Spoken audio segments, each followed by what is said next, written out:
자, 여러분 반갑습니다. 오늘 물리학 14번째 시간입니다. 오늘은 연력학 제2법칙에 대해서 배워볼게요. 오늘 지난 시간에 이어서 2법칙 배워보겠습니다. 지난 시간에 연력학 제1법칙 배웠는데 기억나나요?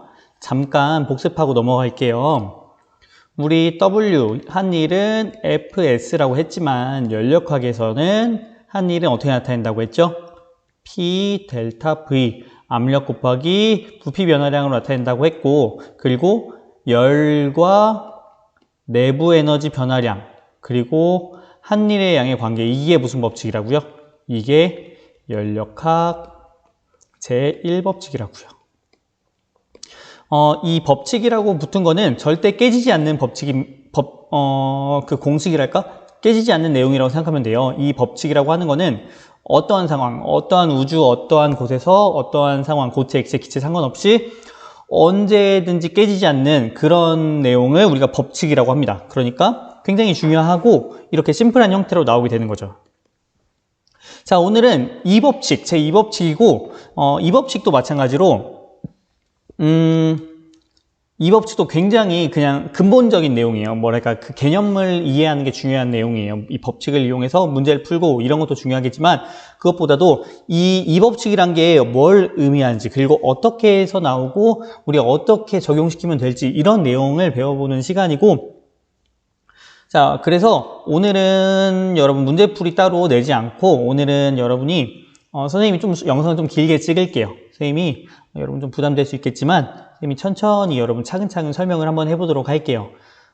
조금 난 좀 지루하다 싶으면은 1.5배속으로 하고 들어줬습니다. 어떻게 들어좋으니까 영상 끝까지 시청해 주세요. 자, 지난 시간 문제부터 풀어볼게요. 자, 이거 선생님이 수능 문제라고 했죠. 2020, 그러니까 작년 11월에 시행된 수능 문제입니다. 그러니까 굉장히 난이도가 어떤 문제겠어요?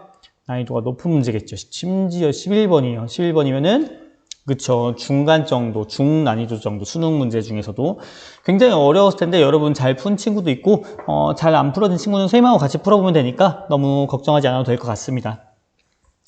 자, 같이 한번 풀어볼게요.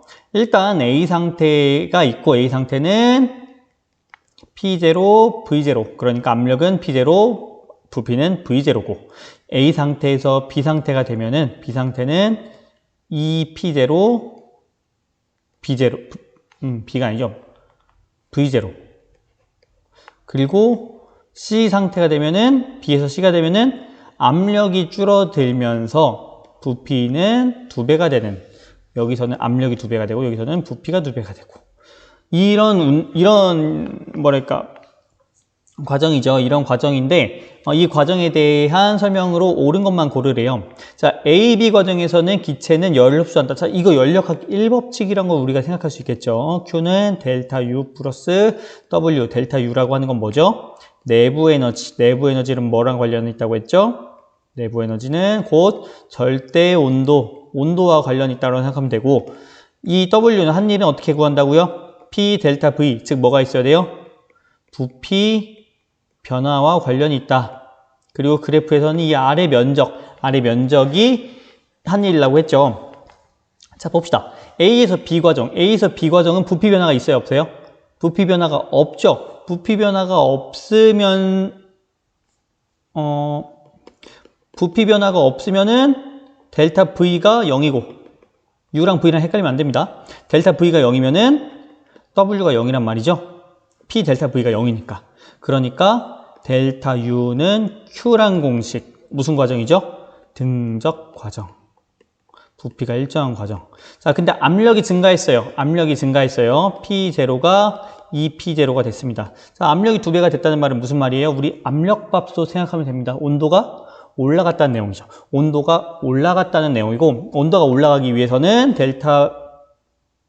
온도가 올라갔다는 말은 이 델타 U가 양수라는 뜻이고, 즉 Q가 있어야 된다. 열을 얘가 받아야 된다는 거죠. 열이 있어야 된다는 거죠. 압력밥솥 생각하면 간단합니다.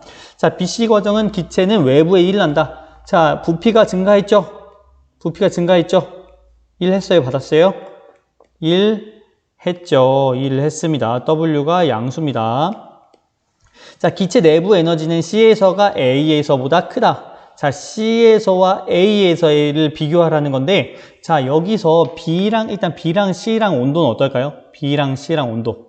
자, 우리 두 가지 공식이 있었어요. 샤를 법칙, 보일 법칙. 샤를 법칙은 부피는 뭐에 비례한다?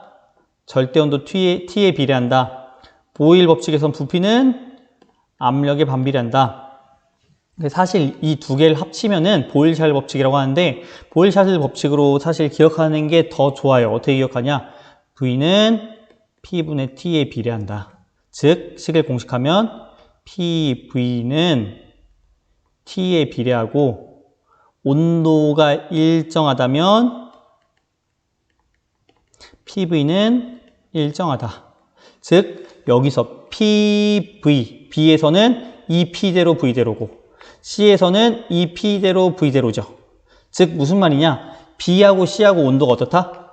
같다. BC가 등온 과정이라는 걸 알 수 있죠. 등온 팽창입니까? 등온 압축입니까? 등온 팽창인 거죠. 부피가 커졌으니까. 자, 등온 팽창이고 그 과정이기 때문에 자, A, B 비교하면 온도가 어디가 높죠? B가 높죠. 그러니까 C도 마찬가지로 A보다 온도가 높겠죠. 자, 이걸로 생각하면 편해요. 그냥 여러분 이거를 기억하는 게 나을 것 같아요. 이거를 한번 기억해 보세요. PV는 T에 비례한다. 여러분이 사실 고3 되면은 공식을 아예 그냥 PV는 nRT라고 하는 공식을 여러분이 외우는데 이거 아직 교과서에 나와 있지 않아요. 그래서 여러분이 외울 필요는 없고 외우면 사실 더 편하긴 한데 자, PV 곱한 게 높을수록 온도가 높다. 그러니까 같은 부피에서 압력이 클수록 그리고 같은 압력에서 부피가 많을수록 온도가 높다. 즉 여기보다는 여기보다는 더 오른쪽이 온도가 점점 더 어떻다? 점점 더 높아진다 라는 겁니다. 온도가 점점 높아진다. 그러니까 디귿도 맞는 설명인 거죠. 답은 5번이 되는 겁니다. 요거 조금 익숙해지면 진짜 한 2분 만에 풀 수 있는 문제예요. 여러분이 아직 훈련이 안 돼서 그래요. 여러분이 조금만 연습하면 쉽게 풀 수 있는 내용이고 참고로 이 정도 문제는 시험 문제에 나올 수 있을 것 같아요. 이 정도는 나올 수 있을 것 같으니까 꼭 안 풀린 친구들은 다시 한번 풀어보고 잘 안 풀리면 친구한테 물어보고 친구도 모른다고 하면 선생님한테 질문 남겨주세요. 알겠죠? 자, 수고했습니다. 자, 이제 오늘 내용으로 넘어와 봅시다. 자, 연력학 제2법칙에 대해서 배워본다고요. 오늘 교과서 몇 쪽? 58쪽입니다. 58쪽입니다. 자, 그래서 이 교과서에 보면 이런 내용이 있어요.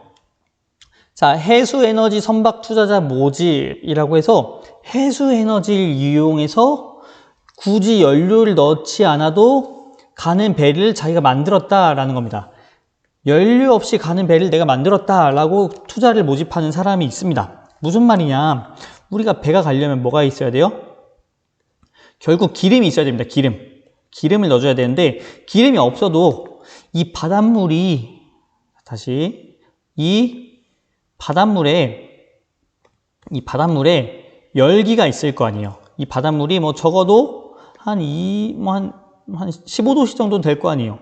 이 15도씨의 이 열을 이용해서 이 배가 가게 만들겠다. 15도씨의 열을 빼서 한 5도씨 물을 버리고 15도씨 물을 받아서 이 10도씨만큼의 그 에너지로 배가 갈 수 있다라는 겁니다.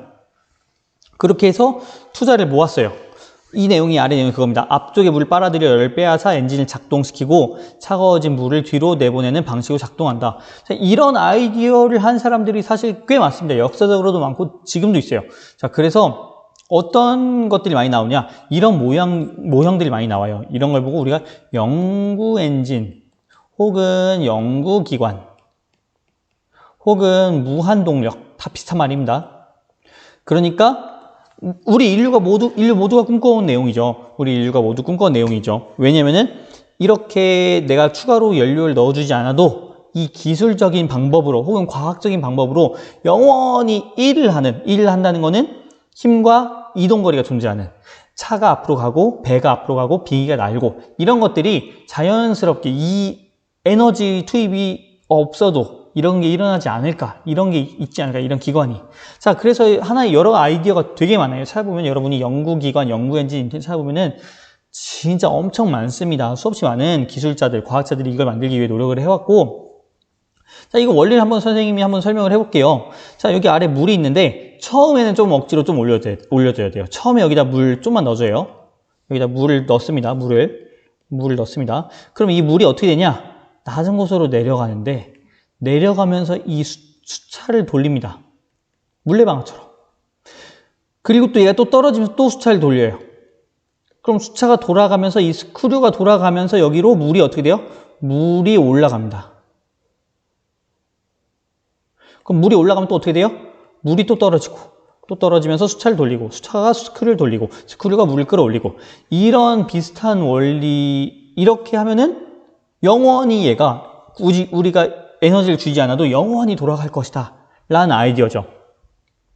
실제로 가능할까요? 실제로는 불가능합니다. 물론 처음에 내가 가해준 에너지, 즉 여기에 내가 포텐셜 에너지를 가해줬죠. 즉 높은 곳에 있을 수 있는, 즉 중력 포텐셜이라고 하는 걸 내가 줬기 때문에 이 에너지에 의해서 한동안은 이게 가동이 돼요. 한동안은 가동이 됩니다. 하지만 이게 완벽하게 통제할 수도 없고, 완벽하게 통제한다고 하더라도 마찰과 공기저항 그리고 열이 발생하고 이런 문제들 때문에 절대 이게 영구히 될 수가 없다는 겁니다. 근데 이런 걸 가지고 하나의 과학인 것처럼, 이게 가능한 것처럼 꾸며내서 사기를 치고 이런 걸로 돈을 뜯어내고 투자를 모집하고 이런 경우가 있었습니다. 역사적으로. 선생님도 되게 놀랐던 얘기인데, 자, 이거 굉장히 그럴싸했었어요. 자, 무슨 내용이냐? 자, 재판부도 속였대요. 재판부도 속인 물연료 사기꾼. 자, 선생님도 TV를 보다가 조금 놀랐었는데, 자, 어떤 내용이냐? 한 목사님인가, 과학자인가, 잘 모르겠어요. 기술자인가. 자, 그래서 자기네 교회 사람들을 이렇게 사기를 친 건가? 어쨌든 정확히 기억이 안 나는데, 자, 무슨 내용이냐? 이렇게 생긴 기계가 있는데, 여기다가 물만 이렇게 콸콸콸콸 넣으면은, H2O, 물을 넣으면은 이 물이 연료가 돼서 불이 난다는 겁니다. 에이, 그런 게 어디서 말이 안 돼요. 말이 안 된다고요? 만약에 이렇게 하면 어떨까요? 만약에, 자, H2O라고 하는 거는 뭐예요? 얘는 수소고, 얘는 뭐예요? 산소죠. 그러면은 물 두 개가 있으면은 어떻게 되냐? 얘가 EH2 플러스 O2. 자, H2는 뭐예요? 수소기체. O2는 뭐예요? 산소기체. 자, 보면은 수소기체는 불 닿으면 어떻게 되죠? 불이 수소기체에 닿으면 수소기체는 폭발합니다. 폭발을 해요. 그리고 산소기체는 불 닿으면 어떻게 되죠? 불이 더 활활 타오르죠. 자, 그러니까 여기서 수소기체로 폭파시키고 산소를 공급해서 불을 유지시키겠다. 물만 넣으면, 이 물 분해서. 어때요? 그럴싸한가요?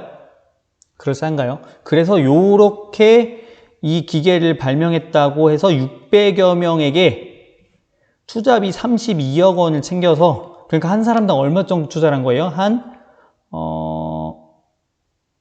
5천만 원인가요? 500만 원인가요? 6명이면 3억. 60명. 한 500만 원씩이네요. 한 500만 원씩 투자를 받은 거죠. 1인당. 1인당 500만 원씩 투자를 받아서, 이 500만 원씩 투자를 받아서 600여 명한테, 그래서 32억 원을 받아서 사기를 쳤습니다. 그리고 재판부, 결국 징역 2년 6개월 징역을 받았어요. 사기죄로. 근데 자기가 증명하겠다, 시연해보겠다 라고 하고서 보석을 신청했고, 보석이라고 하는 거는 돈 내고 감옥을 나오는 겁니다. 그리고 보석을 신청해서 재판부가 석방을 해줬어요. 한번 해봐라. 한번 진짜 네가 시연하면 우리가 인정하겠다. 사기가 아닌 걸 인정하겠다.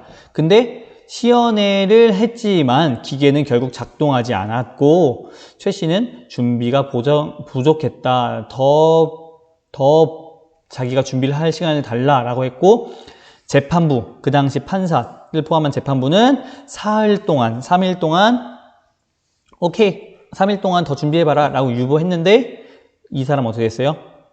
변호사와 연락을 끊은 채 잠적했대요. 이 원리는 뭐였을까요? 자, 일단 이게 가능할까요? 이게 실제로 가능해 보이지만 자, 여기서 맹점이 하나 있죠. 뭐예요? 여기 분해하려면은 여기에 에너지를 가해야 된다는 것이에요. 에너지를. 자, 근데 여기 에너지를 가하면은 이 에너지가 결국 필요하고 이 에너지가 이 두 개를 태우는 에너지보다 더 많이 필요해요. 그러니까 의미가 없죠. 내가 100이라고 하는 에너지를 투입해서 분해시켜서 이 두 개 수소와 산소 가지고 80이라는 에너지를 내는 겁니다. 그러니까 결국 20이라는 에너지가 어떻게 돼요? 손해예요. 그럼 얘는 어떻게 작동했던 걸까요? 얘는. 이 기계는. 뭔가 보여졌으니까 사람들이 속았을 거 아니에요. 600여 명이. 여기 밑에 알고 보니 여기 이렇게 석유통이 있었대요. 이거는 실제로 있었던 일입니다. 선생님이 만들어내거나 여러분 그냥 뭐 하나의 뭐 그런 게 아니라 뭐 의혹이 있었다 이런 게 아니라 실제로 이 석유통도 있었고 실제로 이런 사기를 친 거죠. 자, 이런 일이 2004년에 있었습니다. 2004년에. 그래서 그 당시, 그러니까 여러분 태어날 때쯤이죠.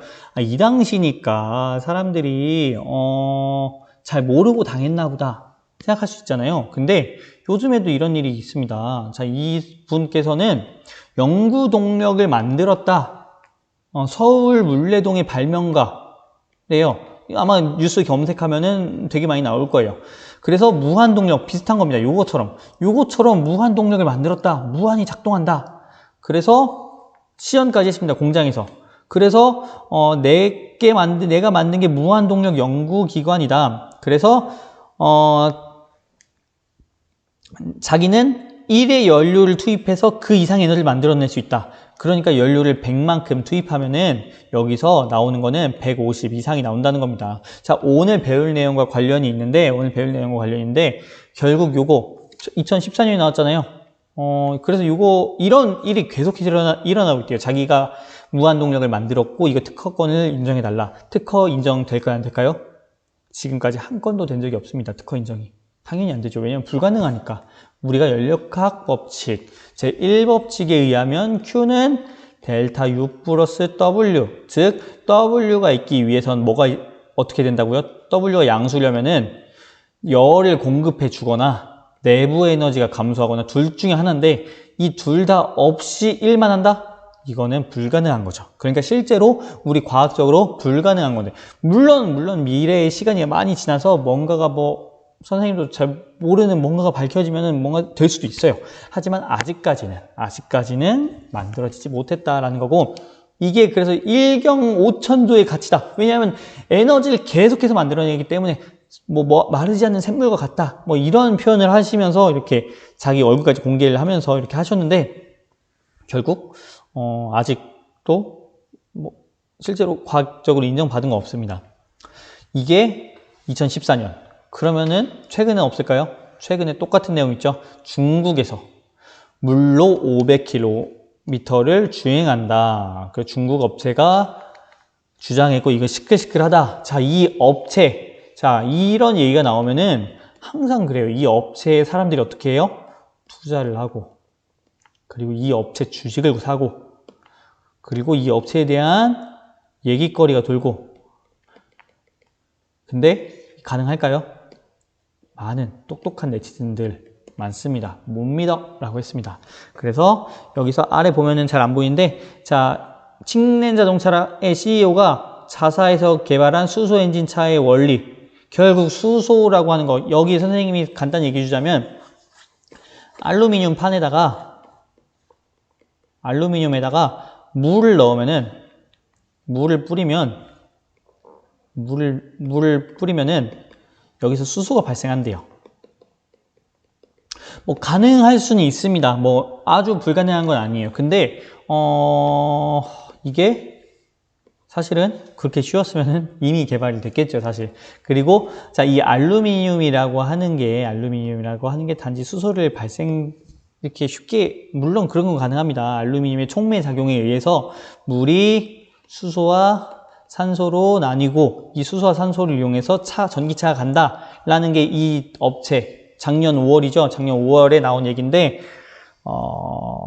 글쎄요. 선생님은 어렵다고 보네요. 자, 좋습니다. 우리가 그러니까 공부를 좀 해보자는 거죠. 이런 게 왜 불가능한지, 왜 말이 안 되는지.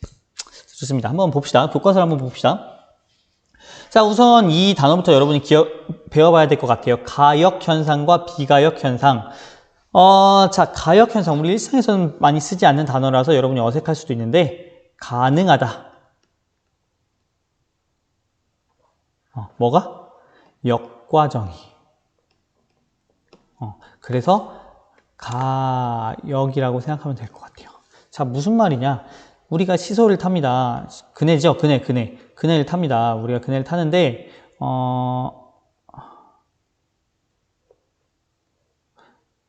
이렇게 그네를 타는데, 왜 위를 잡고 있지? 그네를 타는데, 그네에 내가 이렇게 타고 있으면은 어떻게 돼요? 다시 뒤로 가죠. 다시 여기 이렇게 뒤로 가죠. 그러면은, 갔다가 다시 또 어떻게 됩니까? 다시 오죠. 이런 게 가역이라고 볼 수 있겠죠. 가능하다는 거죠. 역과정이. 역으로 가는 게 가능하다. 이게 가역 과정입니다. 그리고 이 가역, 그러니까 가역 과정의 반대말이 비가역, 뒤로 갈 수 없다. 원래 상태로 돌아갈 수 없다라고 하는 게 비가역 과정이 되는 거죠. 그래서 사실 요것도 엄밀히 따지면은, 엄밀히 따져서가 아니지. 얘도 사실은 비가역 과정입니다. 왜냐면은 사실 내가 거기다가 아무 힘도 안 주면은 어떻게 돼요? 갔다가 그대로 돌아올 수가 없잖아요. 갔다가 좀 낮은 위치로 올 거 아니에요. 왜냐면 마찰과 그렇죠. 주로 마찰 때문에, 마찰과 공기 저항 때문에 그 위치까지 올 수가 없고, 그렇기 때문에 비가역 현상입니다. 그래서 가역 현상과 비가역 현상이 있는데, 우리 자연 현상에서는 거의 대부분이 한쪽 방향으로만 일어난다. 즉 비가역 과정이다. 우리 자연 현상에서는 비가역, 역으로 가기가 어렵다. 자연 현상에서는. 근데 그렇기 때문에 가역 과정을 만들기 위해서는 어떻게 해야 되는 거예요? 뭔가 추가로 에너지가 들어가야 된다는 거죠. 추가로 에너지가 들어가야 된다는 거죠. 내가 예를 들어서 똑같은 위치로 오려면 어떻게 돼요? 발을 굴러준다거나 뭔가 내가 힘을 준다거나 뭔가 에너지를 줘야겠죠. 그래야지 내가 원래 위치까지 올라올 수 있다라는 거고. 자, 그래서 대표적인 예시가 이런 것들이 있습니다. 연기를 피우면, 불을 피우면 연기가 흩어집니다. 왜 흩어집니까? 왜 흩어져요? 그 연기가? 그 주변 공기의 흐름 때문에 흩어집니다. 그리고 이 열기에 의해서 뜨거운 공기가 위로 올라가기 때문에 흩어집니다. 그러면은 이런 생각을 할 수도 있어요. 확률적으로 이 분자들이 어떻게 움직일지 모르니까, 이 공기 분자들이 어떻게 움직일지 모르니까, 미안합니다. 확률적으로 그 공기 분자들이 아래로 이렇게 흘러서 이 연기가 모일 수 있지 않을까? 막 1000억 번 중에 한 번은 그런 경우가 있지 않을까? 연기가 다시 모이는 경우가 이 공기 주변의 공기 흐름에 의해서 안타깝게도 결코 일어나지 않는다라고 하네요. 결코 모이지 않는다. 비가역 현상이라는 거죠. 뒤로 돌아갈 수가 없다. 자, 그래서 얘네들도 마찬가지입니다. 이렇게 추를 왕복 운동을 시켜 이만큼 올렸다가 놔요. 그럼 얘가 왔다 갔다, 왔다 갔다, 왔다 갔다. 어떻게 됩니까? 점점 멈추죠. 결국엔 멈춘다는 겁니다. 이게 가역 과정입니까? 비가역 과정, 즉 비가역 현상입니다. 자, 이걸 그럼 우리가 어떻게 설명할 수 있을까? 왜 멈출까? 그러면 얘가 원래 갖고 있던 에너지는 그냥 사라진 걸까? 그렇지 않습니다. 에너지라고 하는 것은 사라지지 않습니다. 에너지는 사라지지 않는다. 웬만해서는 사라지지 않습니다. 아주 특별한 경우가 있긴 해요. 쌍생성, 상소열 이런 말 나오면서 에너지가 사라지는 경우도 있지만, 우리가 일상에서 경험할 때는 에너지가 사라지지 않습니다. 여러분은 고1 때 원래 이거 배웠어야 되는데 아마 끝단원이라서 여러분이 아마 진도를 안 나가셨을 수도 있고, 그리고 이게 좀 소홀히 시험 범위를 안 다루어서 졌을 수도 있어요. 그래서 여러분이 까먹을 수 있는데, 에너지라고 하는 거는 절대 사라지지 않는다라고 생각하면 될 것 같아요. 단지 어떻게 된다? 형태만 바꾼다. 자, 여기서 어떻게 형태 변했는지 봅시다. 처음에는 이 추가 중력 포텐셜 에너지로 있다가, 자, 여기에 가운데로 오면 어떻게 돼요? 빨라지겠죠. 즉 뭐로 됩니까? 운동 에너지가 됐다가, 이 운동 에너지가 다시 올라가면서 다시 중력 포텐셜 에너지가 됐다가, 여기까지 우리가 역학적 에너지 보존이라고 하는데, 역학적 에너지 보존이라고 보는데, 하지만 역학적 에너지가 여기서 보존이 됩니까? 안 된다는 거죠. 왜냐면은 얘네들 때문에, 공기 분자들 때문에 역학적 에너지가 보존되지 않는다는 거죠. 그 공기 분자들의 공기 저항 혹은 마찰 때문에. 그렇기 때문에 얘네들의 집중을 우리가 해봐야 된다는 거죠. 이 공기 분자들에 대해서. 이 공기 분자들을 보면은 속력이 다 달라요. 속력이 어떻게 같겠어요? 확률적으로. 어떤 애는 빠르고 어떤 애는 느리고. 근데 그 평균 값이야 우리가 어느 정도 있겠죠. 그 평균 값을 우리가 온도라고 하는 걸로 이렇게 우리가 용어를 전환해서 사용할 수도 있는 거고요. 자, 그래서 얘네들의 평균값이 중요한데, 평균값이 중요합니다. 그리고 근데 이 분자들이 실제로 이렇게 그렸지만 지금 여기 하나, 둘, 셋, 넷, 다, 일곱, 여덟, 아홉, 10개밖에 없을까요? 아니란 거죠. 엄청나게 많습니다.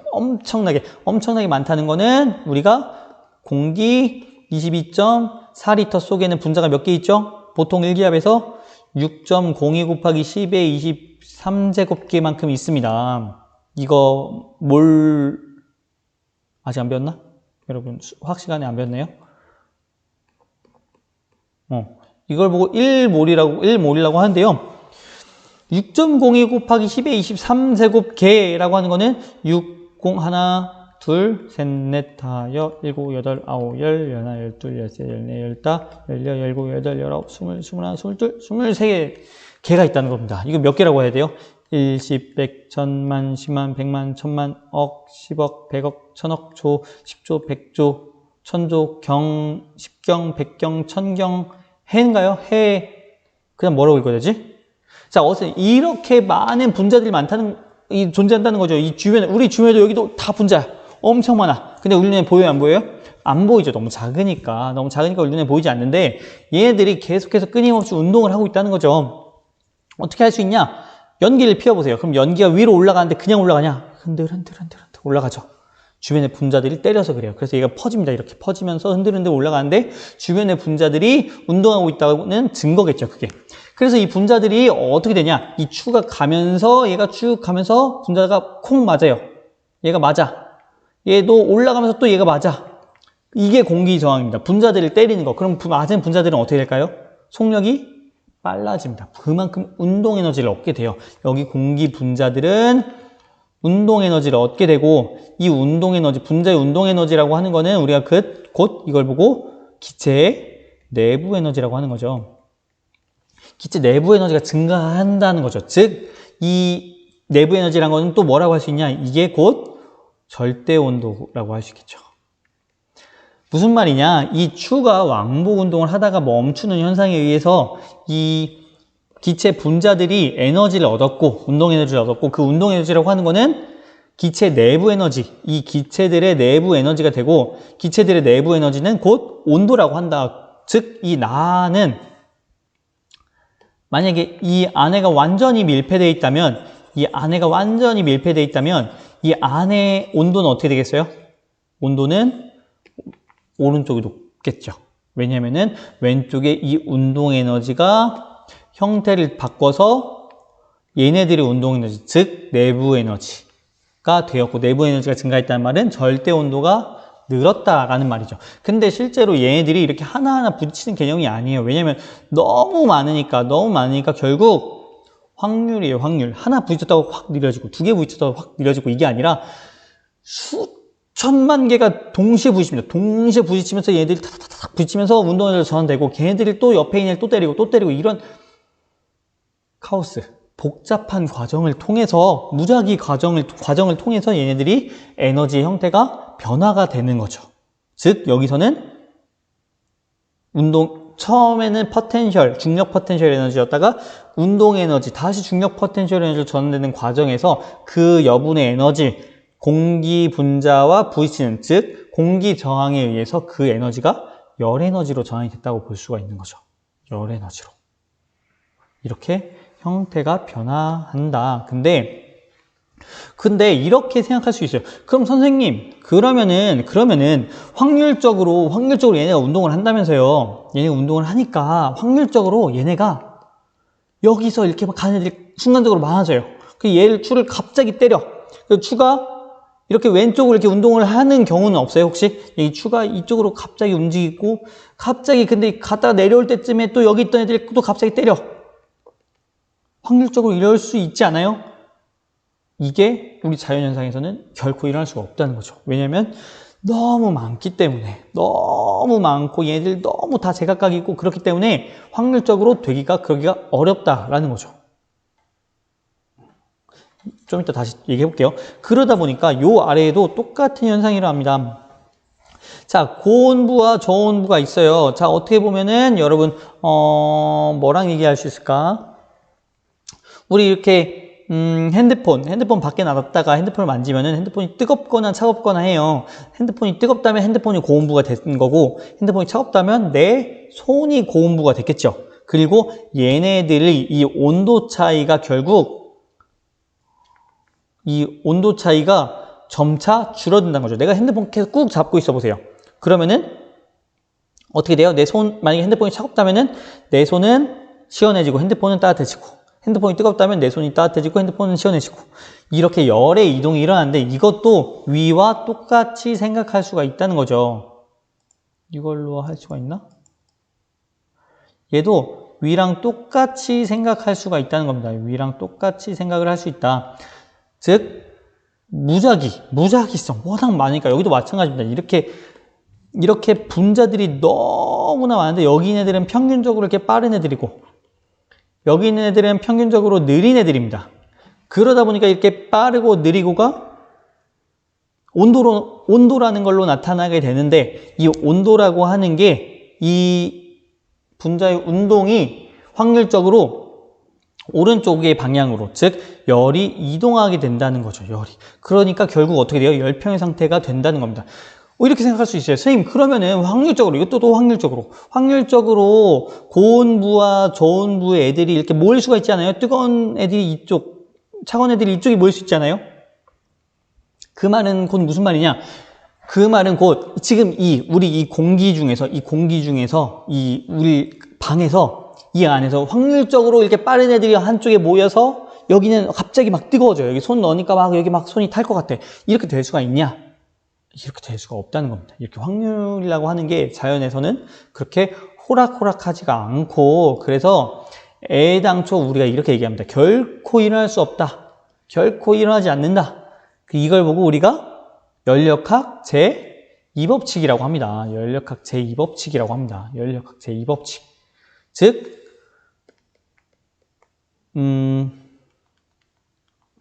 이렇게, 그러면은, 즉, 이걸 우리가 어떻게 이해할 수 있냐? 얘네, 뭐라고 하지? 엔트로피 이따 쓰려고 했는데, 엔트로피, 즉, 무작위성 말고 또 단어가 있는데 기억이 안 나네요.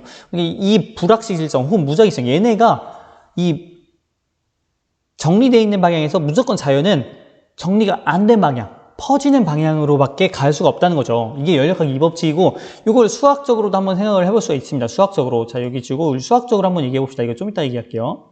수학적으로도 한번 얘기를 해봅시다.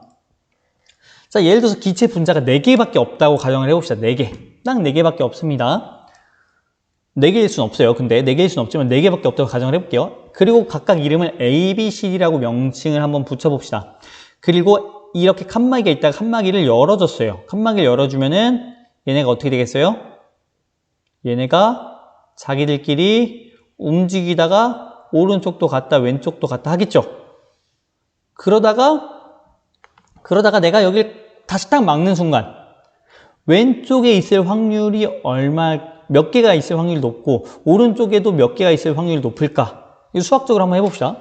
여러분 이거 아마 다 고1 때 배웠을 거예요. 확률 같은 거 배웠을 텐데, 자, 그래서 경우의 수를 따져보면은 A, B, C, D가 모두 왼쪽에 있을 경우의 수 한 가지, 오른쪽에 다 있을 확률 한 가지, 있을 경우의 수 한 가지, 그리고 왼쪽에 3개 있을 확률 4가지, 오른쪽에 4개 있을 확률 4가지, 3개 있을 확률 4가지, 그리고 가운데에 이렇게 2개씩 있을 확률 6가지. 그래서 따져보면은 어떤 게 확률이 가장 높다? 가운데에 2개 있을 확률이 가장 높다. 한 개의 분자가 왼쪽, 오른쪽에 있을 확률이 똑같이 2분의 1이기 때문에 결국 따져보면은 경우의 수로 따지면은 가장 확률이 높은 거는 어떤 거다? 2개씩 있을 경우다. 근데 이 분자의 개수가 늘어나면 더 어떻게 되겠어요? 이 분자의 개수가 만약에 100만 개가 됐다. 그러면은 이 한쪽에만 몰릴 확률이 얼마가 되겠어요? 100만의 제곱분의 1 이렇게 되겠죠. 4개니까 16분의 1 맞나? 수학생님한테 한번 질문해 보세요. 저기 모르겠네. 그래서 이렇게 한쪽에 모일 확률이 굉장히 낮아지게 된다는 겁니다. 마찬가지입니다. 하나만 있을 확률도 100만 분의 1밖에 안 되는 거죠. 100만 개의 분자가 있다면. 그러니까 가장 높은 확률을 따라간다는 거죠. 우리 자연은 가장 높은 확률을 따라가고, 그러면은 선생님 이거 100만의 제곱분의 1 한 번씩 일어날 수 있잖아요. 안 일어난다는 겁니다. 우리 자연 현상에서는. 왜냐하면 그렇게 안 일어나는 방향으로 또 힘이 작용하기도 해요. 좋습니다. 그렇게 해서 이런 현상이 일어나고 마찬가지입니다. 그래서 이걸 어떻게 설명하냐? 자, 고립계라고 하는 갇혀있는 게 여기라고 생각해 봅시다. 물과 잉크만 있는 곳에서 일어나는 현상은 항상 높은 방향으로 진행된다. 확률이 항상 높은 방향으로 진행이 된다. 즉, 무슨 말이야? 여기 잉크가 여기 모여있을 확률, 그리고 이 잉크가 이렇게 다 퍼질 확률은 어떤 게 높겠어요? 퍼질 확률이 높다는 거죠. 무조건 퍼져 있을 수밖에 없다는 거죠. 마찬가지입니다. 여러분, 이렇게 얘기할 수 있겠죠. 선생님, 근데 잉크들이 우연히 이 물 분자에 치여갖고 한쪽에 이렇게 모였을 수 있지 않아요? 그 확률이 너무나 작고 자연현상에서는 일어나지 않는다는 거죠. 그래서 시간이 지나면 골고루 퍼지는 것도 물 분자와 잉크 입자가 서로 이렇게 섞여 있는 게 확률이 높기 때문이다. 이걸 우리가 확률로서 분석을 한다라는 겁니다. 이게 무슨 법칙이라고요? 연력학 제2법칙입니다. 그리고 다른 말로는 우리가 그래서 이거를 엔트로피 법칙이라고도 합니다. 엔트로피라고 하는 게 뭐냐? 여러분 처음 들어보는 말이라서 어려울 수가 있어요. 엔트로피라고 하는 거는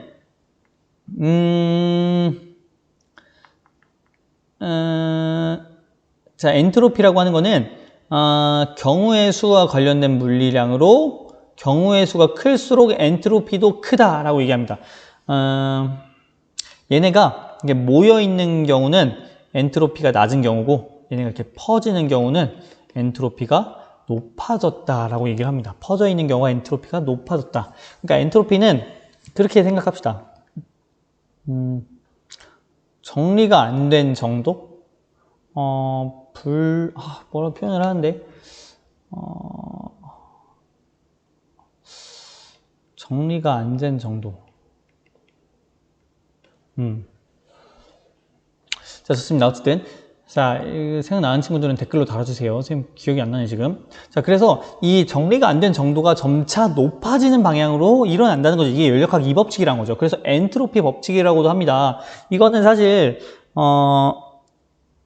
과학에서만 쓰는 용어가 아니에요. 엔트로피라는 용어는. 그래서 우리 사회적인 현상도 많이 설명할 때 엔트로피라는 단어를 쓰는데, 그래서 결국 어떻게 우리가 설명을 하냐?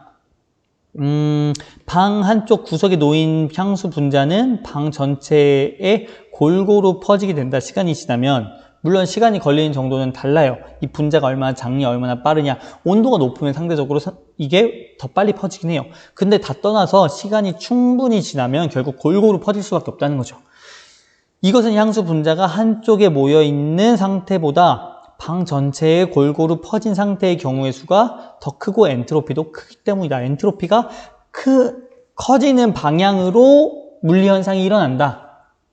엔트로피가 높아지는 방향으로 일어난다. 라는 식의 설명으로 우리가 할 수 있다는 거죠. 여기 나오네요. 선생님이 미안합니다. 더 좋은 단어가 있는데. 무질서도. 그러니까 질서가 안 된 정도. 여러분도 마찬가지잖아요. 뭐가 마찬가지냐? 예를 들어서, 여러분이 계약을 하면은 빨리 계약을 했으면 좋겠네요. 계약을 하면은 이렇게 선생님 칠판 있고, 여러분 이렇게 교탁이 있으면,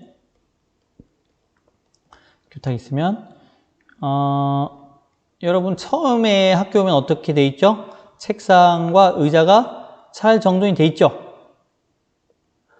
이거는 처음에 잘 정돈되어 있는 상태는 무질서도가 어떤 거예요? 무질서도가 낮은 거죠. 즉 엔트로피가 낮았는데 엔트로피가 낮은 겁니다. 근데 여러분 이렇게 막 하루 지나는 동안 여러분 가만히 있는 게 아니잖아요. 화장실도 갔다 오고 그리고 옆 친구와 얘기도 하고 오랜만에 이렇게 더 대화 나누고 그럼 결국 어떻게 돼요? 이게 나중에는 뭐야 이거? 나중에는 결국 얘가 교탁은 똑같이 있는데 책상이 막 이렇게 선생님 좀 오버 좀 할게요. 막 이렇게 막 자기 맘대로 이렇게 조금씩 흐트러진다는 거죠. 그러니까 무슨 말이냐? 무질서도가 어떻게 돼요? 증가했죠. 더 질서가 안 돼 있죠. 그러니까 엔트로피는 어떻게 된 거예요? 증가했다고 보는 거죠. 이런 현상이 우리 자연계에서는 대부분 일어난다. 우리 자연계에서 일어나는 법칙은 이렇게 무질서도가 증가하는 방향으로 일어난다. 그러니까 여러분이 라면 끓일 때 마찬가지입니다. 라면을 끓여요. 라면 요즘 많이 먹죠. 집에서.